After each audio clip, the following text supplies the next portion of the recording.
स्वागत है दोस्तों आपका एक बार फिर से एक नए लेक्चर में। दोस्तों आज हम लोग पढ़ेंगे वायरस का लेक्चर नंबर 7। इसके पहले हम लोग वायरस से संबंधित 6 लेक्चर पढ़ चुके हैं, जिसके अंदर हम लोग वायरस से संबंधित पूरी चीजें पढ़ चुके थे।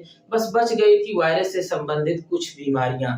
तो उन्हीं बीमारियों के बारे में आज हम इस लेक्चर नंबर 7 में पढ़ेंगे, जिसमें हम कुछ खास ऐसी बीमारियों के बारे में पढ़ेंगे जो वायरस के द्वारा पौधों पर फैलाई जाती है, तथा कुछ ऐसी खास बीमारियों के बारे में पढ़ेंगे जो वायरस के द्वारा ह्यूमन बॉडी पर फैलाई जाती है, जो एग्जाम के हिसाब से काफी इम्पोर्टेंट है और आपके लिए याद करना काफी आवश्यक है। तो चलिए सबसे पहले हम कुछ पौधों पर फैलाई जाने वाली वायरस के द्वारा खास बीमारियों के बारे में देखते हैं। तो देखिए यहाँ पर लिखा है डिजीज काज्ड बाय वायरस, यानी कि ऐसी बीमारियां जो वायरस के द्वारा फैलाई जाती हैं। तो जिसमें सबसे पहले हम लोग पढ़ेंगे प्लांट डिजीज के बारे में, यानी पौधों पर फैलाई जाने वाली बीमारी।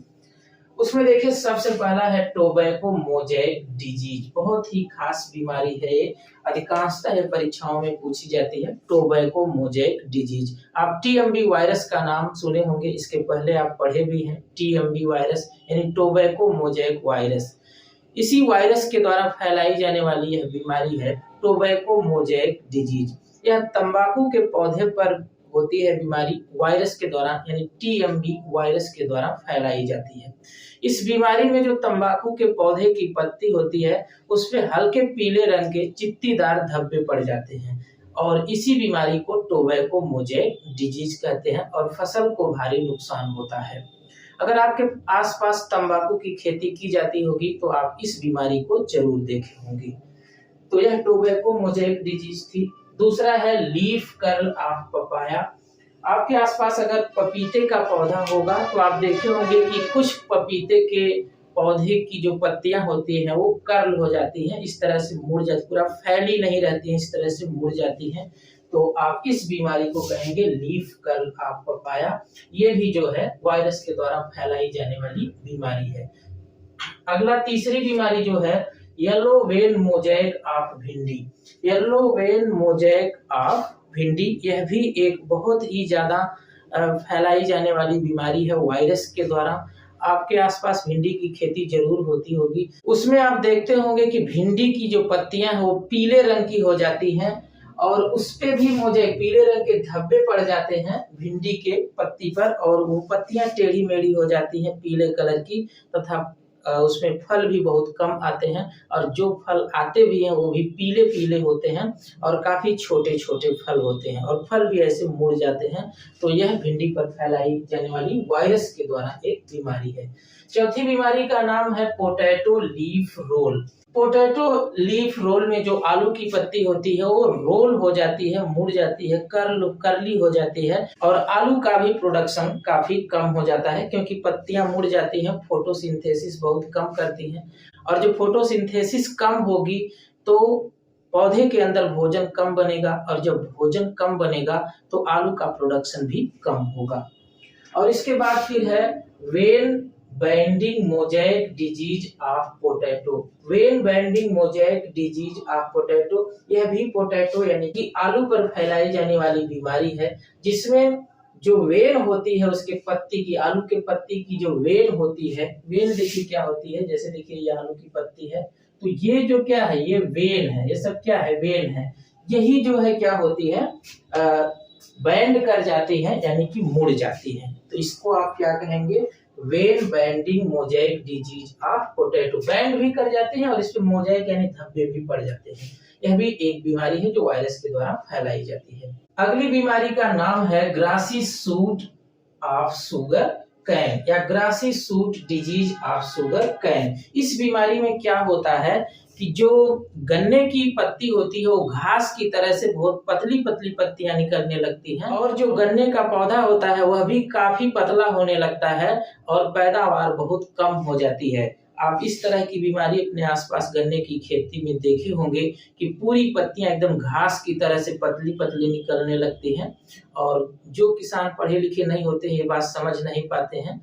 पत्तियां तो बहुत सारी निकलेंगी लेकिन बहुत पतली पतली पत्तियां निकलने लगती हैं, वह एक बीमारी है, लेकिन जो पढ़े लिखे किसान नहीं है वो ये बात समझ नहीं पाते हैं।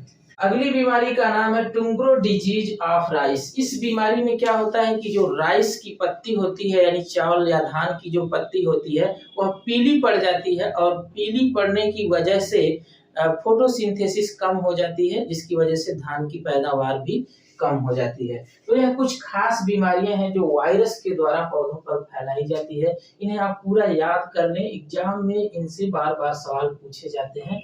जैसे पहली बीमारी का नाम है टोबैको मोज़ेक डिजीज, दूसरी बीमारी का नाम है लीफ कर्ल ऑफ पपाया, अगली बीमारी है येलो वेन मोज़ेक ऑफ भिंडी और अगली बीमारी है पोटैटो लीफ रोल, पांचवी बीमारी है when bending mosaic disease of potato, छठवीं बीमारी काफी खास है, इसके बारे में कई बार सवाल आया हुआ है, grassy shoot disease of sugarcane या grassy shoot of sugarcane, सातवीं बीमारी है टुंग्रो डिजीज ऑफ राइस। तो ये पौधों से संबंधित कुछ बीमारियां थी जो वायरस के द्वारा काज की जाती हैं। इसके बाद देखिए ह्यूमन डिजीज, यानी कि वायरस के द्वारा मानव पर फैलाए जाने वाली कुछ बीमारियां हैं। तो उसमें मुख्य रूप से 3 तरह की बीमारी के बारे में हम बताएंगे। पहला है देखिए न्यूमोट्रॉफिक डिजीज, पहला है न्यूमोट्रॉफिक डिजीज। न्यूमोट्रॉफिक डिजीज का मतलब होता है रेस्पिरेटरी ट्रैक रिलेटेड, यानी कि श्वसन तंत्र से संबंधित कुछ बीमारियां हैं जो वायरस के द्वारा ह्यूमन बॉडी पर फैलाई जाती हैं, तो उन्हें न्यूमोट्रॉफिक डिजीज कहेंगे। दूसरे तरह की जो बीमारी है वो है डर्मेटोट्रोपिक डिजीज। डर्मेटोट्रोपिक डिजीज जो स्किन से संबंधित है, यानी वायरस के द्वारा जो बीमारी चमड़ी यानी त्वचा पर या स्किन पर फैलाई जाती है उन्हें डर्मेटोट्रोपिक डिजीज कहेंगे। तो ये दूसरे तरह की बीमारी है। बाकी एक तीसरे तरह की बीमारी है जिसे आप कहेंगे विसरोट्रोपिक डिजीज। विसरोट्रोपिक डिजीज ऐसी बीमारियां हैं जो वायरस के द्वारा ह्यूमन बॉडी के अंदर ब्लड में फैलाई जाती है, यानी ब्लड में वायरस के द्वारा फैलाई गई बीमारियों को आप क्या कहेंगे, विसरोट्रोपिक डिजीज कहेंगे। अब इन तीनों बीमारियों से संबंधित कौन कौन बीमारी है तो चलिए देख लेते हैं। न्यूमोट्रॉफिक डिजीज के अंदर यानी जो रेस्पिरेटरी ट्रैक के अंदर फैलाई जाने वाली वायरस के द्वारा बीमारी है उसमें पहला है इन्फ्लुएंजा और दूसरा है एडिनो वायरस इन्फेक्शन और तीसरा है राइनो वायरस इन्फेक्शन। ये तीनों बीमारियां जो है वो रेस्पिरेटरी ट्रैक्ट से संबंधित है, यानी श्वसन तंत्र से संबंधित ये तीनों बीमारियां हैं। और इन तीनों बीमारियों के अंदर होता क्या है, तो मुख्य रूप से बहुत थोड़ा अंतर होता है तीनों के अंदर, जिसमें खांसी है, जुकाम है, सर दर्द या इसके अलावा बुखार है, शरीर में दर्द, इस तरह के लक्षण इन बीमारियों के अंदर आते हैं। इसमें इन्फ्लुएंजा को आप सुने होंगे, फ्लू डिजीज भी कहते हैं। एडिनो वायरस भी उसी से संबंधित डिजीज है जिसमें जुकाम या फिर खांसी, सर दर्द, शरीर में दर्द, बुखार, इस तरह के लक्षण आते हैं। और राइनो वायरस इन्फेक्शन में भी यही चीज होता है। तो थोड़ा सा अंतर इन बीमारियों में होता है। तो जब आप एक बीमारी के बारे में, पर्टिकुलर किसी एक बीमारी के बारे में विस्तार से पढ़ेंगे तो सारी चीजें समझेंगे। यहाँ पर किसी बीमारी के बारे में पूरा विस्तार से नहीं पढ़ना है, यहाँ पर हमें इस बात पर फोकस करना है कि कौन कौन सी बीमारियां हैं जो वायरस के द्वारा फैलाई जाती हैं। एग्जाम में ये नहीं पूछेगा कि इस बीमारी का लक्षण क्या है, अगर यह पूछेगा तो अलग टॉपिक है। यहाँ पर ये देखना है, इस तरह से सवाल आएगा कि निम्न में से कौन सी बीमारी है जो वायरस के द्वारा फैलाई जाती है। तो इस तरह का सवाल हल करने के लिए आप सिर्फ इतना ही जाने यहाँ पर कि कौन सी बीमारी है जो वायरस के द्वारा फैलाई जाती है। एक बात और ख्याल रखें कि कौन सी बीमारी है जो पौधे से संबंधित है और कौन सी बीमारियां हैं जो जंतु से यानी कि मानव से संबंधित है, ये भी आप ध्यान में रखें। तो ये तीनों जो बीमारियां हैं वह है न्यूमोट्रॉपिक डिजीज, यानी रेस्पिरेटरी ट्रैक्ट या श्वसन तंत्र से संबंधित ये तीनों बीमारियां हैं। अब चलिए जो दूसरे तरह की बीमारी थी वो देखते हैं। उसमें जो दूसरे तरह की बीमारी है वो है डर्मेटोट्रॉपिक डिजीज। डर्मेटोट्रॉपिक डिजीज का मतलब स्किन से संबंधित बीमारियां। डर्मिस मतलब स्किन होता है, तो स्किन से संबंधित कुछ बीमारियां हैं, त्वचा पर जो होती हैं। तो उसमें पहली जो स्किन से संबंधित बीमारी है वायरस के द्वारा फैलाई जाती है वो है chicken pox. Chicken pox disease आप सुने होंगे, जिसको छोटी माता कहा जाता है। छोटी माता डिजीज आप गांव में सुने होंगे या फिर बचपन में आप जब पढ़ रहे होंगे तो कोई लड़का नहीं आता था किसी दिन, तो फिर बाद में पता चलता था कि उसको माता जी हुई है, ऐसा हम लोग सुनते थे। और हम आपको भी कभी ना कभी हमको भी हुई है। आपको भी कभी ना कभी ये बीमारी हुई होगी, चिकन पॉक्स यानी छोटी माता। बाकी चिकन पॉक्स नाम सुनकर आपको ये लग रहा होगा कि कहीं ये बीमारी चिकन यानी मुर्गे पर तो नहीं न फैलाई जाती है, तो ऐसा बिल्कुल नहीं है। यहाँ पर चिकन शब्द का मतलब मुर्गे से कुछ नहीं है, यानी चिकन का मुर्गे से कोई ताल्लुक नहीं है। आप जानते होंगे कि चने को इंग्लिश में चिकन पी कहा जाता है, तो यहाँ पर जो चिकन शब्द है वो चने के हिसाब से लिया गया है। चने को चिकन पी कहा जाता है और इस बीमारी में जो दाने निकलते हैं त्वचा पर वो कुछ चने के हिसाब से होते हैं, चने के साइज के होते हैं, इसलिए इस बीमारी को चिकन पॉक्स कहा जाता है। बाकी यह बीमारी ह्यूमन बॉडी यानी मानव पर फैलाई जाती है। ऐसा नहीं है कि इसका नाम चिकन पॉक्स है तो यह बीमारी चिकन मतलब मुर्गे पर फैलाई जाती है, ऐसा कुछ भी नहीं। इसमें स्किन पर जो दाने पड़ते हैं वो चने के साइज के होते हैं लगभग, इसलिए इन्हें चिकन पॉक्स कहा जाता है। बाकी चिकन पॉक्स को छोटी माता भी कहते हैं और यह जो है वैरिसेला वायरस से होती है। और जो दूसरी और बीमारी है त्वचा से संबंधित वो है स्मॉल पॉक्स। स्मॉल पॉक्स को बड़ी माता कहते हैं। स्मॉल पॉक्स को बड़ी माता या शीतला माता कहते हैं। नाम तो देखिए स्मॉल पॉक्स है लेकिन इसे बड़ी माता कहते हैं, आप याद रखें, कभी कंफ्यूज हो सकते हैं आप। तो स्मॉल पॉक्स नाम भले है लेकिन ये बड़ी माता इसे हिंदी के अंदर कहते हैं क्योंकि इसमें दाने और बड़े बड़े पड़ते हैं। स्मॉल पॉक्स भले नाम है लेकिन इसे बड़ी माता कहते हैं क्योंकि इसमें दाने या जो छाले पड़ते हैं शरीर के ऊपर वो बड़े बड़े पड़ते हैं, तो इसलिए इन्हें बड़ी माता कहा जाता है। अब इन बीमारियों को माता जी क्यों कहा जाता है? क्योंकि हमारी धार्मिक मान्यताएं हैं कि देवी देवताओं के प्रकोप से यह बीमारियां होती हैं, इसलिए इन्हें माता जी कहा जाता है। आज भी यह बीमारी होती है तो गांव में कुछ लोग दवा न कराने के बजाय साफ सुथरा जगह पर उस पेशेंट को रख करके, व्यक्ति को रख करके उनकी पूजा की जाती है। खाना बनता है तो सबसे पहले उन्हें निकाल करके दे दिया जाता है, इसके बाद लोग खाते हैं। पूरे गांव में कह दिया जाता है कि कोई हल्दी नहीं बनाएगा, कोई प्याज का यूज नहीं करेगा, माताजी समझकर सभी लोग साफ सफाई रखेंगे। इस दौरान गांव से कोई शहर भी नहीं जाता है या कोई शहर से गांव भी नहीं आता है। इस तरह की मान्यताएं गांव में है माताजी से संबंधित। बाकी अगर आप विज्ञान के हिसाब से देखें तो यह एक नॉर्मल वायरस से संबंधित बीमारी है जिसका कुछ इलाज भी है। अगर नहीं भी इलाज करेंगे तो भी जब वायरस की लाइफ साइकिल पूरी हो जाएगी तो यह बीमारी अपने आप गायब हो जाएगी। तो ये दो बीमारियां हो गई। इसके बाद देखिए तीसरी जो बीमारी है वायरस से संबंधित जो त्वचा पर फैलाई जाती है जो है मीसल्स डिजीज जो है रूबियोला वायरस के द्वारा फैलाई जाती है। इसे खसरा भी कहते हैं। इसमें भी चेचक की तरह से दाने पड़ते हैं लेकिन दाने काफी छोटे होते हैं। खासकर इन दानों में खुजली तो नहीं होती है लेकिन ये फफोले पड़े रहते हैं, उसमें मवाज टाइप का बन जाता है और जो है पेन दर्द होती है लेकिन खुजली ज्यादा नहीं होती है। तो यह खसरा की बीमारी है जिसे मीसल्स कहते हैं। इसके बाद देखिए जो अगली बीमारी है वो है मम्प्स डिजीज। मम्प्स डिजीज को गलसुआ या कंठमाला कहते हैं या कुछ लोग गलसुआ माता भी इसे कहते हैं। ये बीमारी बचपन में आपको कभी ना कभी हुई होगी या नहीं हुई होगी तो आसपास किसी को होते हुए यह बीमारी आप जरूर देखे होंगे। इसमें कान के पास, यहाँ पर कान के नीचे गले में सूजन आ जाती है वायरस के इन्फेक्शन से और कोई भी चीज आप खा पी नहीं पाते हैं। सर दर्द, बुखार, इस तरह के लक्षण इसमें आते हैं। भूख भी नहीं लगती है और काफी दिक्कत होती है इस बीमारी में। तो यह भी एक वायरस के द्वारा फैलाई जाने वाली बीमारी है जो स्किन से संबंधित है, चमड़ी से संबंधित है। इसके बाद देखिए जो तीसरी बीमारियां हैं तीसरे तरह की वो है विसरोट्रॉपिक डिजीज, यानी कि ब्लड में फैलाई जाने वाली यह बीमारियां हैं वायरस के द्वारा। इसमें जो सबसे पहली बीमारी है वो है रेबीज और हाइड्रोफोबिया। रेबीज का नाम या हाइड्रोफोबिया का नाम सुने होंगे। कुत्ता काट लेने से यह बीमारी होती है।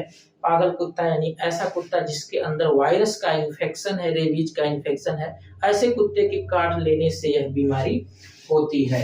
रेबीज वायरस से यह बीमारी होती है और यह वायरस बुलेट शेप्ड होता है, यानी कि बंदूक की गोली की तरह से यह वायरस होता है और काम भी बंदूक की गोली की तरह से करता है। अगर एक बार किसी को हाइड्रोफोबिया हो जाए तो उसका बचना शायद मुश्किल होता है, यानी कि 99% चांस है कि उसकी डेथ हो जाएगी। आगे जो दूसरी बीमारी है वो है एड्स। इसके बारे में आप जरूर सुने होंगे, एड्स या एचआईवी के बारे में। तो देखिए, जो एड्स है इसका फुल फॉर्म होता है acquired immunodeficiency syndrome. Acquired immunodeficiency syndrome, AIDS. अब ये जो बीमारी है वो 5 से 10 मिलियन लोगों को अब तक रिकॉर्ड किया गया है, यानी कि यह बीमारी 5 से 10 मिलियन लोगों को हो चुकी है और ये पूरे विश्व का आंकड़ा है। बाकी इसमें से 80% तो केवल अमेरिका में है, बाकी 20% पूरी दुनिया में, 80% केवल अमेरिका में ही है इस बीमारी से लोग इन्फेक्टेड हैं, 80%। बाकी एक आंकड़ा और देखिए, मेल्स में यह बीमारी यानी कि मैन में यह बीमारी 92 से 93% पाई जाती है, यानी 92.5%। फीमेल यानी कि वुमेन में यह बीमारी 6 से 7%, यानी कि मेल की तुलना में काफी कम पाई जाती है फीमेल के अंदर यह बीमारी।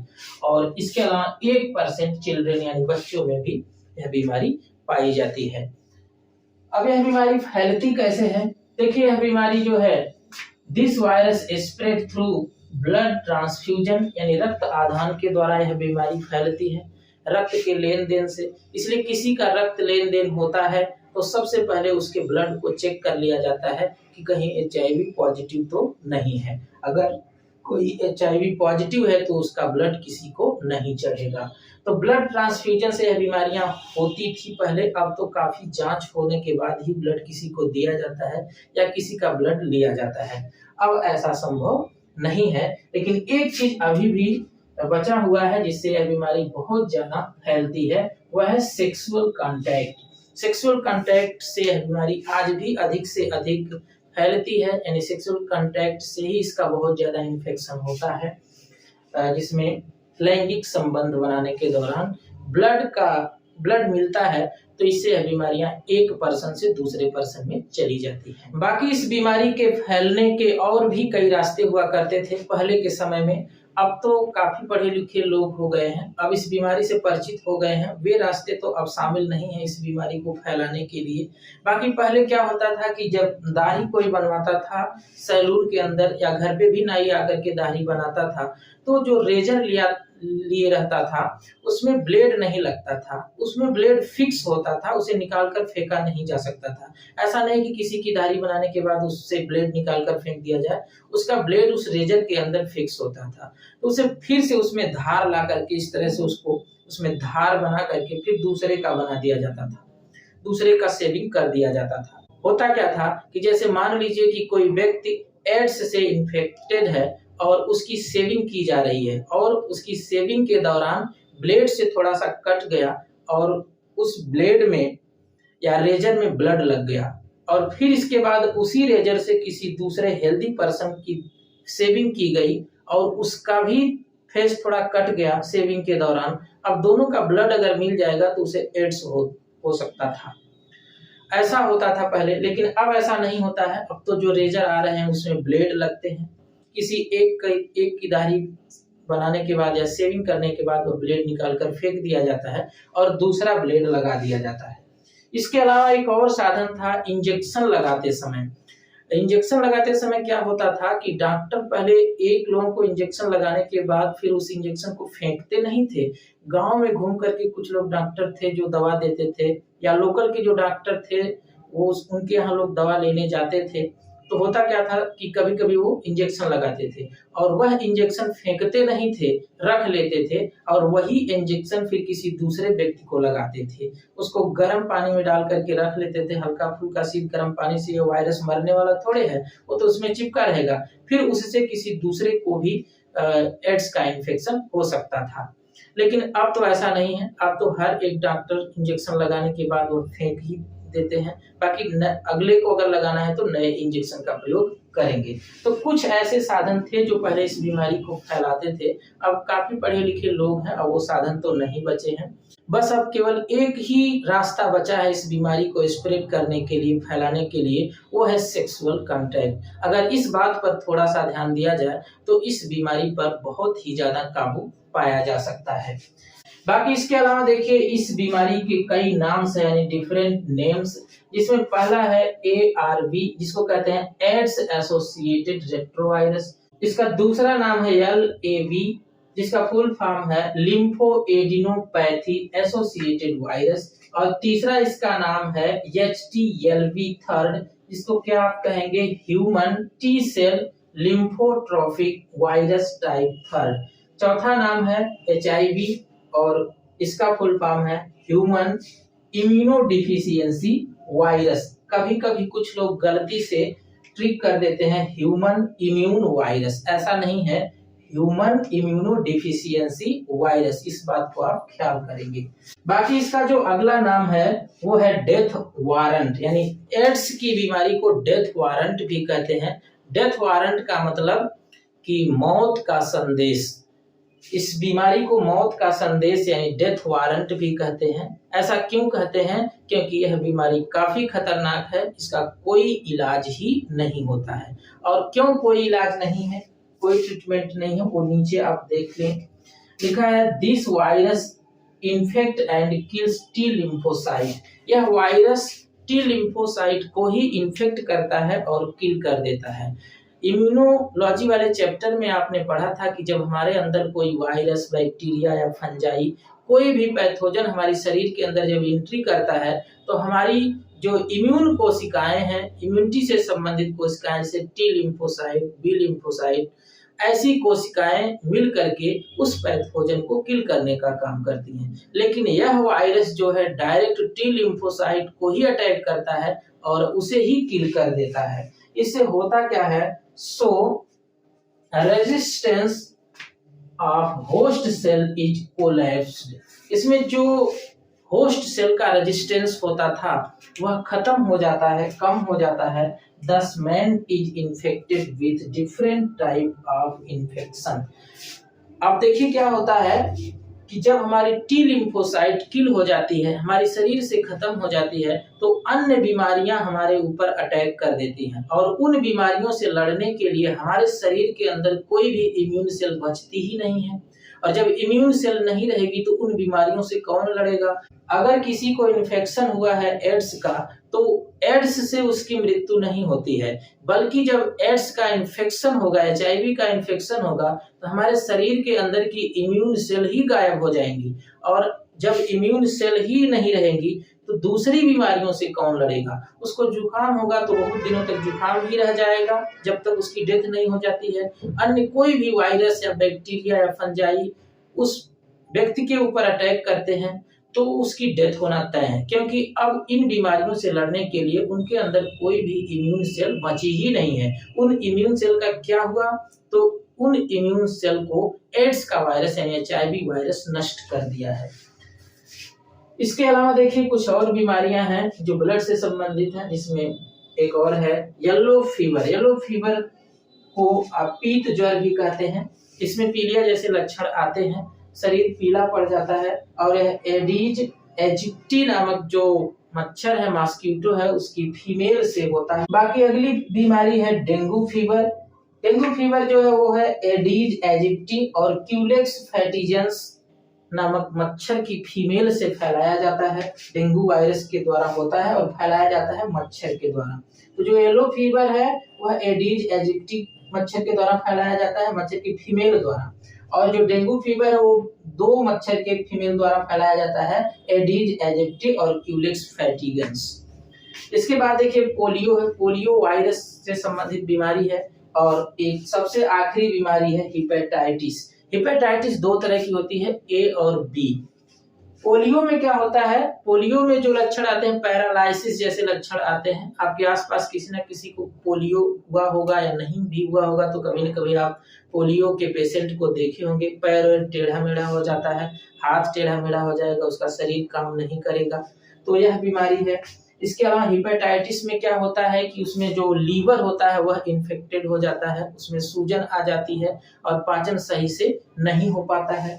हिपेटाइटिस दो तरह की होती है, हिपेटाइटिस A और B। हिपेटाइटिस A जो है वह दूषित भोजन से या जल से फैलती है। बाकी जो हिपेटाइटिस B है वह ब्लड के कांटेक्ट से फैलती है, जैसे कि आपने एड्स को देखा था। तो ये कुछ बीमारियां हैं जो ब्लड से संबंधित है। यहाँ से यहाँ तक लेकर आप देख रहे हैं कि ब्लड से संबंधित बीमारियां हैं। तो इन बीमारियों में आप खास रूप से इतना याद करिए कि कौन सी बीमारी किस वायरस से फैलाई जाती है। पहली चीज, कौन सी बीमारी है जो पौधों पर और कौन सी बीमारी है जो ह्यूमन पर फैलाई जाती है। तो ये चीजें आप ख्याल रखेंगे तो आप सवाल को हल कर पाएंगे। तो आप पौधों और ह्यूमन बॉडी पर फैलाई जाने वाली कुछ खास बीमारियों के बारे में जान गए। इन्हें आप अपने नोटबुक में नोट कर लें। इसके अलावा आप कई बार पढ़ करके याद भी कर लें। तो फिर मिलते हैं हम किसी नेक्स्ट लेक्चर में, तब तक के लिए जय हिंद।